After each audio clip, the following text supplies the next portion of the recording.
Okay, so I'm going to talk about the Boreal Caribou, excuse me, current kind of science knowledge and kind of an update on what we're doing in that part of the world right now.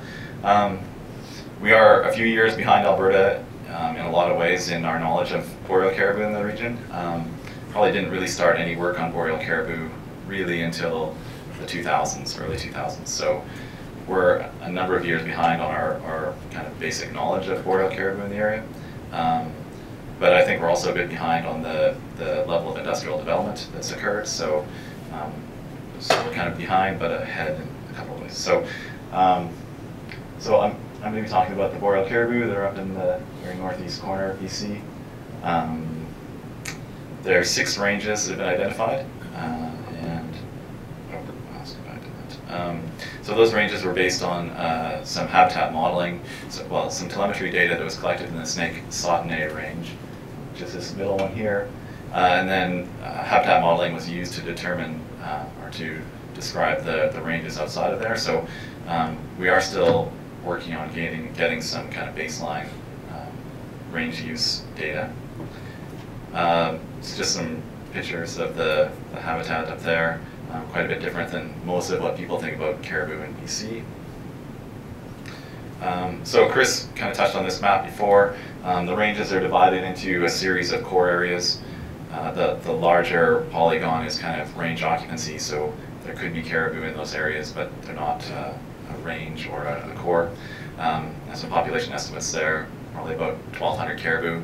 Boreal caribou in British Columbia, but that estimate has kind of been the same for the past number of years, 10 years, and we don't really have a much better handle on if that's where that number exactly is.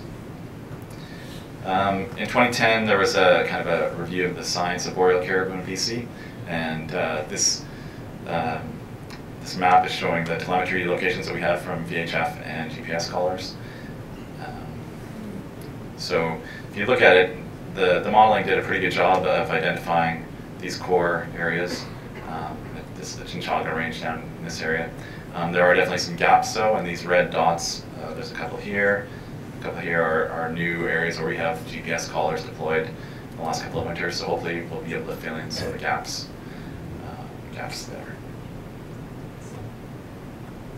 As far as a lambda, I know Alberta's great at being able to publish their lambdas every year, and we're not really there yet, but in 2009 we were able to calculate a lambda for 3 of the ranges, the Max Hamish, Parker, and Prophet, so they're the ones who kind of more or less around Fort Nelson. And in 2009 that was at 0.77 with about 400 caribou in the population. Last winter in March 2011 we did a late winter survey where we did counting calf-cow ratios and bull-cow ratios. And it was kind of all over the map from 0 calves per 100 cows up to 75. It should be noted that some of these are very small sample sizes. So, you know, in the Parker Lake area, I think we had 18 animals total that we counted. But if you add it all up, sum it all up, there was 36 calves per 100 cows in March, which is kind of nice to see. Not what we've seen in the previous years, so it doesn't kind of stick to the trend we've been seeing, but so I'm not sure exactly why that might be, but it's good to see. This is kind of a messy thing that I use to think about caribou, and Steve Wilson will be presenting a real model tomorrow. But it just kind of helps me think about it, and I'm going to talk a little bit about how we're trying to get some data on some of these different boxes that are in this.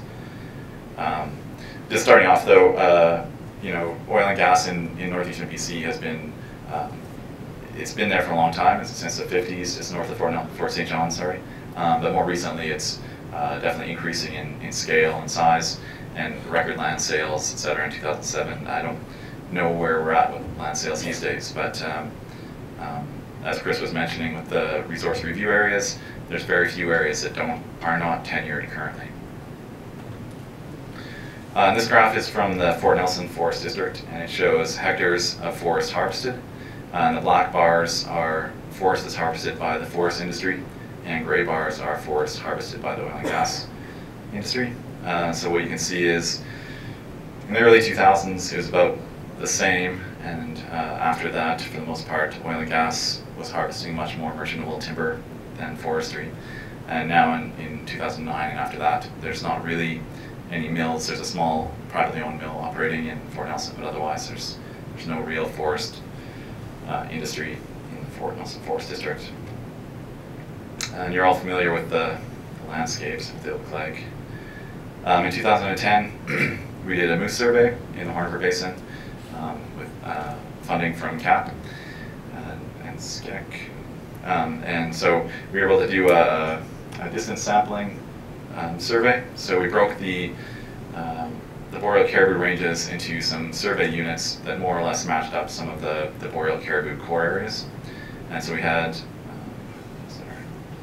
it was 7 survey areas that we surveyed for density. And we found quite a range of density. So this is the number of moose per kilometer squared. So very low densities in the far northeast. So this is the Northwest Territories over there and the Pedataw River. Very boring place to do a moose survey if you're ever up there. But it ranged up to 246 moose per 1,000 square kilometers. So Fort Nelson would be right about there. So the Parker Lake Boreal Caribou range is in this area. So quite a range of moose densities. As well, we've looked at some range disturbance, and this has been calculated a number of ways by different people. And this is one way that I did it. And so it's linear disturbance buffered by 250 meters. So the green is the disturbance areas. So looking at the ranges and percent impacted based on that disturbance layer ranged from 57% up to 84% in the Snake Sautney range here. I did the same thing for the core areas and within those ranges, and that disturbance measure ranged from 52% in the Cabo Blanc range, which is here, up to 96% disturbance in the Sia core. So then we kind of looked at some of these, tried to look at some relationships between disturbance and moose and kind of this idea of alternate prey, etc. And we found that there was no real obvious relationship between disturbance and moose density. I should note though that this kind of half of the graph is empty because there were no ranges that had less disturbance, so potentially there could be some relationship there that we will never know. Then we looked at moose density and looked at the relationship with the number of caribou calves per 100 cows. And again, we didn't see any clear relationship there. The idea being that moose density might be some kind of a proxy for levels of predation or wolf numbers and predation on caribou. We didn't see anything. One of the other boxes on that flowchart we tried to look at this fall was beaver densities. So just if we looked in the Parker and the Prophet core ranges and active beaver lodges, so they had winter cache evidenced. We had densities of 0.21 beaver lodges per kilometer squared and up to 0.33 in the Prophet. So just interesting to note that that 0.21 lodges per kilometer squared is about the same as the density of moose, which was 0.24 moose per kilometer squared. And if you look at the number of beavers in a lodge, etc., there's a significant amount of protein on the land base in the form of beavers. Not all of this is showing up. So there should be some other words on here. These aren't my slides, so this might make it a bit difficult. But Craig DeMars is a PhD student that's working with Stan Bouden at the University of Alberta, and he's looking at, let's see if I can remember this exactly, spatial, he's looking at calving success, spatial, an assessment of spatial calving success. So looking at, we put out, let me see here. So he's looking, again, here's Fort Nelson, and he was looking at 7 core areas around Fort Nelson on a 3-year time scale. In these 4 different caribou ranges. We collared last winter 25 female caribou with iridium GPS collars, and we're going to be collaring 30 wolves this winter with iridium collars as well. So the objectives then are to assess the relative importance of spatial factors affecting survival of neonate calves. So he's he's flying out in a fixed wing to relocate the females following calving to see at what point they're losing their calves and the location of calving sites. So he's looking at calving site selection, landscape patterns, how that might affect calving success, predator habitat use. And so we'll be doing the wolf collaring this winter, and in the spring, hopefully we'll be doing some black bear collaring as well. And the idea is to develop some management strategies for reducing predation risk to caribou. Okay. So Chris had mentioned the resource review areas as well. Just kind of interesting to look at the location of them relative to the telemetry locations that we do have. And so unfortunately, we didn't at the time have a lot of locations for the profit core area, which is here. Since then, we do have more locations, and there is fairly good coverage of that resource review area of locations where we know caribou actually exist. Similarly, with the calendar, it's somewhat a relic of where we've captured caribou to collar. So it's quite possible that the majority of the telemetry points are occurring here in the calendar range, but the resource review areas are here, though there could be caribou there that we just haven't captured to collar.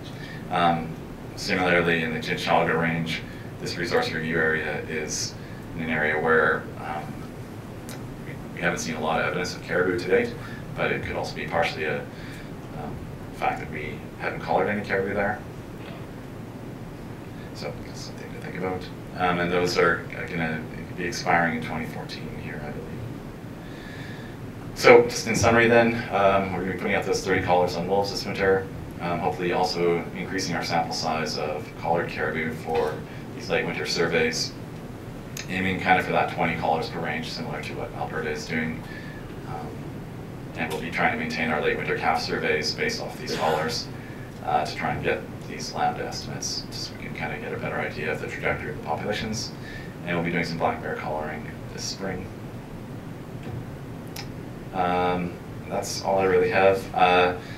Lots of support from BC and the Ministry of Environment and Ministry of Energy and Mines, the new Forest Lands and Natural Resource Operations, as well as CAP, and the BC Oil and Gas Commission as well, Fort Nelson First Nation, and the Doig River First Nation participated in some of this research. And just on a final note here, I'm just going to put a plug in for the 14th North American Caribou Workshop, which will be occurring in Fort St. John September 24th to 28th. So book those dates off in your calendars. And we're going to have Marco Festa-Bianca will be giving the keynote speech, and we're going to have Wayne Sawchuk, who's influential in creating the Musqueam Kachika, doing a talk at the dinner. So it should be a good time.